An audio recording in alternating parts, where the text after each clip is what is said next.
Hello and welcome to the Techy Tuesday updates. These are the technical updates for last month, so April 2024. There are quite a few today, and we'll just run through them. The first one is something that Paul covered in the end user thing, which is where your current appointment slot feature in Google Calendar is now appointment scheduler. It's something that we use all the time so that people can book meetings with us, and you can sort of select sort of like when your meetings want to start in the day and when they want to end, and whether you can also set a time break between meetings so that you can have a comfort break, so you're not just jumping from one meeting straight into another meeting, into another meeting, into another meeting. But there's also within Google Mail, you can also, even outside of your calendar scheduler, you can actually put available times within the day that you have available, so that you can basically within an email just say, I'm available between this time and this time if you need a quick meet. So that's very useful to know as well. The next thing is Workspace audit logs. So if you're using BigQuery, they're now enriched with drive label metadata, so you get more information in the audit log as to what is actually going on. Again, that's just Education Standard and Education Plus. This next one is a new feature in Google Chat that where rather than you typing into Google Chat, you can actually record a voice message into Google Chat. And for the purposes of things like Google Vault and things like that, then those will appear as in a similar way to sort of like email attachments and things like that. So the voice messages are searchable as an administrator, but you would need to search for them as an attachment. This is if you're using the investigation tool and the audit tools within the Google admin console, then you can now specify, depending on who you've got set up as an administrator, you can now assign those privileges based on a per application basis. So if you only want, say, for example, a junior admin to be able to do Gmail investigations, then you can say, just give them permissions to investigate Gmail, Google Drive, and maybe Chrome device log events. So that's a very useful, basically, so you're not giving everyone complete permission over the entire investigation tool. This one is a really useful one for any administrators who's had to sort of troubleshoot any sort of like user issues. Now within the admin console, you've got if you go to your users, you can actually go into within the user, you can go into the audit log, and you can launch an investigation based on that user alone. So you can look at sort of like emails that have possibly been classified as spam. So if the user says, I was supposed to have received this email and I haven't received it, you can go into the user and it'll tell you whether the email has gone into the spam folder or not. It'll look at things like external shares and all those good things.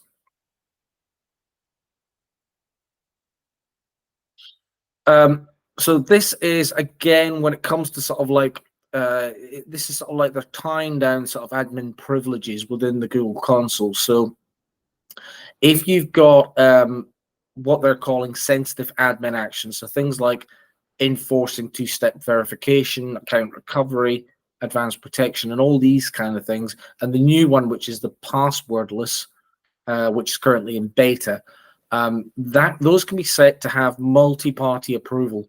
So it's basically if you've got multiple admins and one admin decides to actually make a change to any of these settings, which could affect your entire domain, you can have those reviewed and approved by all of the super administrators within the domain, so that everyone's aware who's made the change and everyone approves that that should happen or should not happen. It's just a fail-safe more than anything else. This again is going to the passwordless thing. This is allowing users to skip passwords at sign-in. So rather than them having to enter a password. They can either use a fingerprint if they have the biometrics, or facial recognition, a pin or a pattern on the device to actually unlock the device. And it says, obviously, clearly, they do not need to be enrolled in two-step verification to use passkeys to skip passwords at sign-in. This is, there's going to be a big announcement on the 17th from Google. It's under embargo at the minute, so we can't actually mention anything about the new Gemini features that are coming to education, Google Education. But this is a new control feature, so allows you to control access to the Gemini features if you have, obviously, if you have the licenses and things like that before the general availability. And like I say, the 17th, we will be making an announcement as to the new functionality within Gemini for Education. But it's very exciting, very exciting. This one is allowing you within Google Chat to create almost like a chat app, but it's more like a chat bot that someone can sort of like within a chat ask a question, and then the chat sort of bot will respond with natural language. So that's they call that a Dialogflow CX Google Chat app. And again, this one was mentioned in the end users, is chat interoperability between Google Chat and other messaging platforms. And they've said there, for an example, via Mio, which is a paid for service. And obviously, chat is not a paid for service. So why you would need that, I do not know. But they've put the interoperability in there in case anyone's got a paid for messaging service that they need to actually interact with Google Chat. This one is you can now subscribe to event notifications within chat apps. So, for example, if you've got a chat group, if anyone is added into that chat group, you can get a notification to say so-and-so has just been added.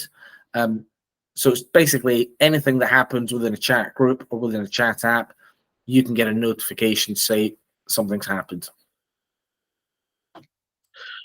And this one is space members. Again, you can use the chat API to provoke any member of a Google space to become a space manager using the API. And that's it. So I will stop sharing.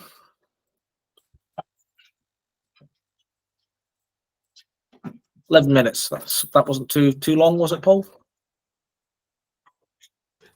No, it's not a race. Sorry?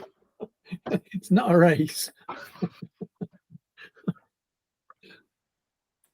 I'll take longer next time. I think there's some quite interesting things in there, isn't there? That to be able to have a limited access to certain parts of the investigation tool. And I'm sure there'll be someone who, if you happen to be the only ITM in there, thinking, well, that's great, who would I delegate that to anyway? But you know, those of you who are looking in a larger organisation to have more than one person, to think carefully about, you know, where your skill sets lie, and are there some less, you know, more menial tasks that you could delegate junior member of your team. That's really a very sensible thing. Yeah, I think from my point of view, I think the bringing the investigation into the users in the admin console is, you know, in such a simple format, an end user format, that's going to be very useful for a lot of admins. So if someone calls you, they've got a problem with this, you go straight to their net and look up the investigation tool just for that individual job. Based on all for you, that's really useful. Absolutely. Yeah.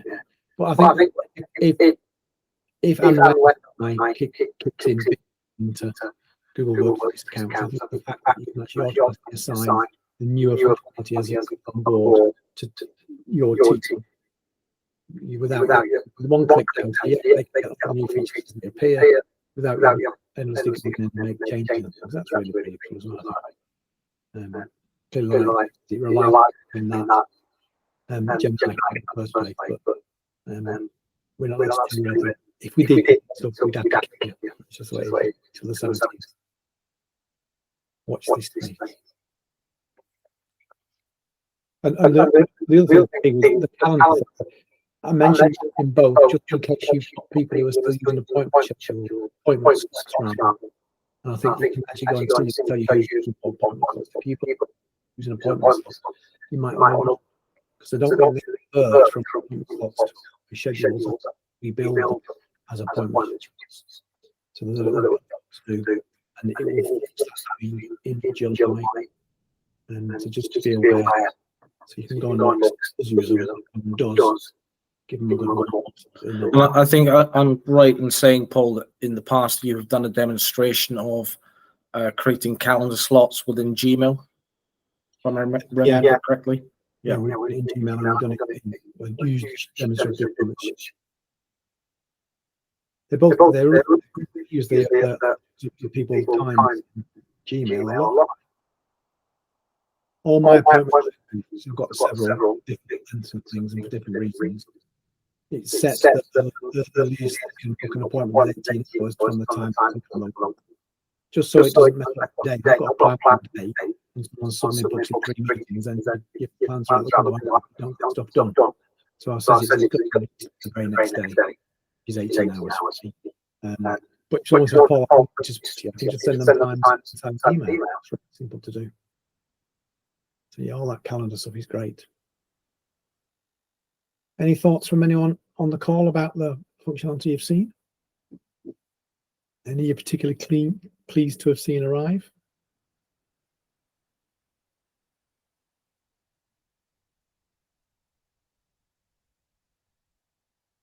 You're that impressed. Just low-level operational stuff. It's fine. You don't have to be excited about all these things. It's just handy to know them, isn't it? That's the reality of it. I mean, there was Roger Nixon also made a very good post in the chat space about now the Google have changed the two-factor authentication so that in the past you needed to have a mobile number connected to your Google account before you could use like a one-time thing like Google Authenticator or a security key, and they've changed that now so that you can now use the authenticator of the security key without actually having a mobile number attached to your Google account. That's good. Yeah. I'll remind you of that next year. I think that was announced on the 6th, wasn't it, yesterday? So that will be in the next updates, which will be in June, of course. 7th of June for you, I think the day before my birthday. There we go. Excellent. Well, I'll stop recording now. Yeah, excellent. Thank you, James.